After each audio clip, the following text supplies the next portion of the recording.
We now welcome Jerry to share his Valley Fever story on our Voices of Valley Fever video series. And Jerry, I believe, was the first person that signed up with us at Valley Fever Survivor many years ago. I'd like you to start telling everybody your story with Valley Fever. In June of 2000, while working in a backyard in Simi Valley, California, I was making a lot of dust using a machine to move dirt around. And I did that for 2 days, totally covering myself and the whole yard and the neighborhood with dust. And finished all that off, and a couple of weeks later I went out of town to a computer class. And while I was there, I started getting stabbing pains in my chest. And the instructor asked me if something was wrong, and I said, yeah, I'm having a lot of problems breathing. So they called the paramedics, who came out, and they checked my oxygen count, which was at 60, which is really low. And so they took me to the hospital and had me on oxygen and gave me a chest x-ray, and then diagnosed me with pneumonia. I was allergic to the medication that they gave me, so I was feeling a little bit better the next day. I drove home and went to see my regular doctor, and he gave me a different prescription for a different antibiotic, thinking, he thought also that I had pneumonia. So a week goes by, and I wasn't getting much better, so my wife takes me to the emergency room, and she tells the doctor, why don't you check him for valley fever? And the doctor looked a little puzzled, and so did I, because at that point I had never heard of valley fever. So they had some kind of a skin test or something that he said, oh, yeah, it looks like you got valley fever. So he put me on diflucan. And I started taking that, and I was actually taking 1,200 milligrams per day. And a week or so later, I was starting to feel a little better. And then for whatever reason, I had another big relapse where I was not feeling good. I was dizzy. Went back to the emergency room, and my oxygen count was down to 40, and the doctor was even surprised that I was able to walk in. So they said, well, it seems to be that your lungs aren't getting any better, and but we want you to continue on with the diflucan. And by that time, they had gotten back the cocci blood test, and it was positive. And my coccies were, my titers were at 1 to 128. Wow, that's high. Yeah. They were just absolutely astonished that, holy cow, wow, you're really sick. So I stayed in the hospital for another week. And while I was there, I passed a gallstone, and it clogged up my pancreas. That went into shock, and ever since then, my pancreas just has not recovered. So now I'm a type 2 diabetic. And Was that connected to some of the medications you were taking, or just an event that occurred during your hospital stay? it was an event that occurred during my hospital stay, and fortunately, I was in the hospital when it happened, because the abdominal pain that came from the pancreas going into shock was just unbelievable. So anyway, I was off of work for 7 months. I just had no energy. My whole body ached. Every joint in my body ached. And when I finally went back to work, I went back to work at part-time, because I just couldn't put in a full day. What type of work did you do, Jerry? I used to design printed circuit boards, which took a lot of brain power, and sitting at a computer using very sophisticated computer programs. So I sat down and at the computer and I grabbed the mouse and I started to do some work, and the thoughts were not there. How do I do this? And one side of my brain was kind of saying, well, you used to do this, you can do it. And I just couldn't bring back out of my memory bank the right things that I was supposed to do. And so, of course, I became very upset with myself, and I went into some depression. And finally, after a few days of that, my boss, who was very understanding, had me do some other tasks. And so these other tasks I was able to do, and they were mechanical in nature rather than electrical or electronic. And that part of my brain seemed to be working, so they kept me on this new task for me. And it turns out that, I guess because I was low on oxygen for probably 3 weeks, the doctors are telling me that I have lost a major portion of the cognitive brain cells that held all this information pertaining to my job. And, you know, up till today, I can't do that function anymore. Interestingly, a lot of people who have chemotherapy from cancers can talk about chemo fog, and that's something known and accepted. But when people talk about brain fog from their valley fever, that's something not as well known, something people really need to focus on and think about. Exactly. And if it wasn't for my wife getting me through the depression, I'm not sure that I'd be here today, because it's devastating. Yeah. And I'm sure this will help a lot of people, because it happens to a lot of people, more than anybody's willing to admit. Exactly. And when you try to explain this to someone, you know, they look at you like, whoa, where are you coming from?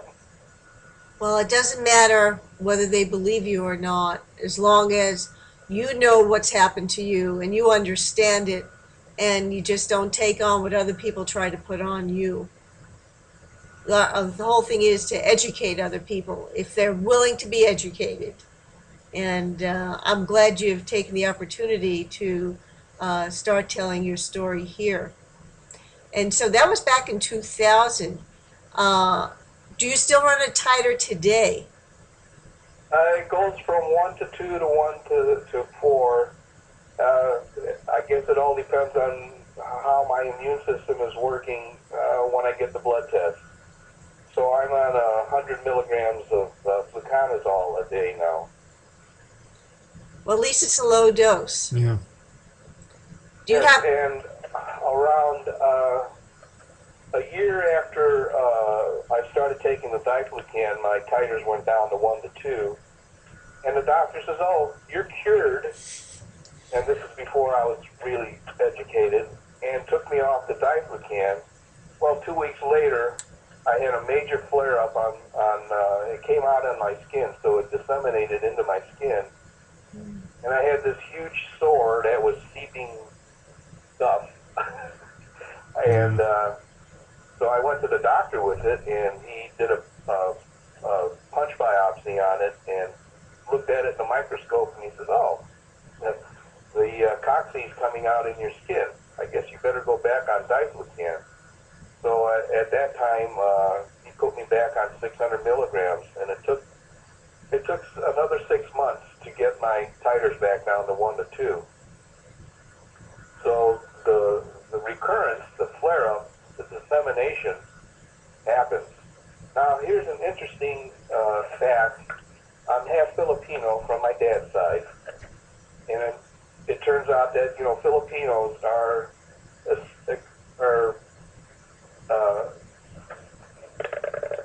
oh, geez. See, here goes the brain fog, where you know what you want to say, but the words don't come out. Yeah, you mean more prone to having disseminated cases.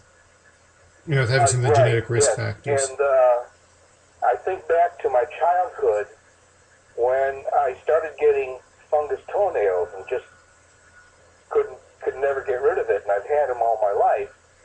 Well, about a year and a half or 2 years after I started taking diflucan, my toenails went back to normal. So that kind of tells me that my body, my immune system, all along through my whole life has been lax in being able to handle a fungus in my body. So now I've got regular toenails, and I still take fluconazole now. Did they ever try putting you on anything else, or you've only been on fluconazole? Yeah, I went from diflucan to fluconazole because the fluconazole was a generic, Right. and it was a lot cheaper. That was another thing that scared me, is the actual cost of the medication. And I was looking at not being able to work, and then if my wife wasn't working, I wouldn't have had medical coverage. And I was going to say to myself, at $5 a pill in those days, I can't afford to live. I'll have to, stop taking the medication and just let the valley fever go rampant and eventually kill me. Those were my thoughts, and that is just not acceptable. Have the prices of pills changed over time as you've been taking, of course, for about a decade or so? They've come down, and of course now generics are out there, so yeah, it's affordable. I have Kaiser coverage right now now that I'm in retirement, and I'm able to, let's see, my prescription costs are $10 for prescription, and the retail price for a 3-month supply is, I think, around $95. So if somebody has to take 400 a day or 600 a day, the cost still is quite high. Yes, it is. But we're glad you're only on 100 a day. Yeah, so am I, because at least I don't have the dry lips. My hair, probably because of age, is still falling out, but not at the rate it was when I was on the high medication. It has been said that these drugs are very much like chemotherapy drugs. They have a lot of the same side effects. Right. So they can be create havoc in many ways. Have you been able to eat and not have pains in your stomach due to your pancreas still not being operating properly? Or do you have problems with your digestion at all? No, I don't. You can see I don't have any problems with eating. And about a year after that happened, I had my gallbladder removed. They made me wait until my body got in better shape for a major operation. So you haven't had any problems in that department, which is very good. Yeah. What about your joints? Do you have any problems with your joints? Every day, and I also have stage 2 of kidney disease, so I'm very, very limited on the pain pills that I'm allowed to take. So it's only on the very, very bad days that I will take any kind of pain medication for it. You said you were not able to continue working at your job. Were you able to get another job since? Or I know you're not working now because you're retired, but were you able to get a job after that at all? Or you had to give up working from that time forward? I actually had to give up working due to the joint pain. I couldn't sit for more than an hour, and I couldn't stand for more than an hour. So there wasn't really a job available out there. So I went through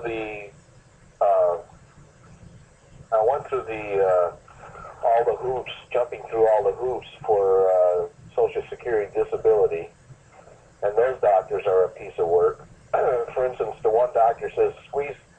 He had the test where you set your strength on your hand, and so I squeezed it, and he says, "Oh, you're pretty good there." And then raise your leg, and he tried to hold my leg down, and he says, "Oh, you got good legs." And he says, "I think you're eligible for for still you're still eligible for working.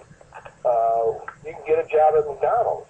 And I said, well, maybe so, but I can't stand for more than an hour. Then my knees hurt, my back hurts, my hips hurt, my shoulders hurt, and then I have to go sit down, and I can't sit down for more than an hour if I was able to sit at the register. And so I went through them twice and was denied twice, and finally went to one of the lawyer firms that specializes in getting people approved for Social Security disability, and they were able to get me through. Oh, well, that's good that you finally got your Social Security when you needed it. Are you over 65 or 65 so that you're on Medicare now, or do you still have problems with your insurance? Yeah, I'm 71 now, so I'm strictly on Medicare and Kaiser as a supplement. So how old were you when you got your Coxie? You were 59? Yeah. 59.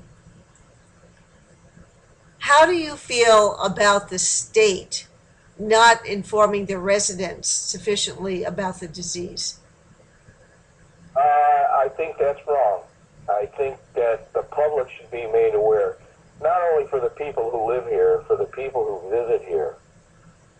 Every year I go to Quartzsite, Arizona, and I spend a month down there, and I meet all these people from all over the North America, and even people from Europe, because they come out to the warmth of the desert, and they have no clue that these cocci spores are floating through the air.